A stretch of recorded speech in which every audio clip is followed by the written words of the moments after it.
Ada sos pati kicap Pak Syir char kway teow ini senang kita boleh masak dekat rumah. Redikan udang, kucai, kerang yang direbus, kway teow, cili bo, tauge. Jom kita masak. Ni air jangan lupa. Secawan kalau tak cukup, letak 2 cawan. Senang saja. First kita kena panaskan minyak. Lepas tu goreng udang dulu sampai udang jadi merah, baru kita angkat keluar. Yang ini kita last sekali tauge sebab dia senang masak kan.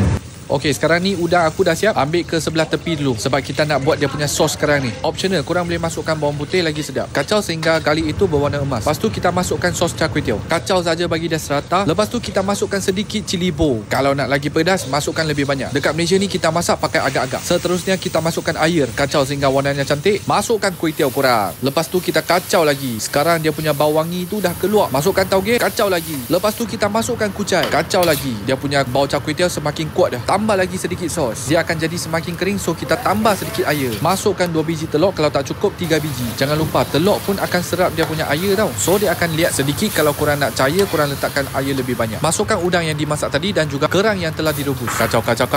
Dah siap. Satu pack char kway teow macam ni boleh hidang sebanyak 3 orang. Ni aku suka makan yang liat sedikit. Kalau korang nak cair sedikit, letak banyak air sebab dia memang akan serap. Jangan main-main kawan. Aku boleh masak tau. Cuma tiap-tiap kali aku masak, aku tak buat video saja. So kali ni aku demonstrasi aku masak char kway teow bagi korang tengok.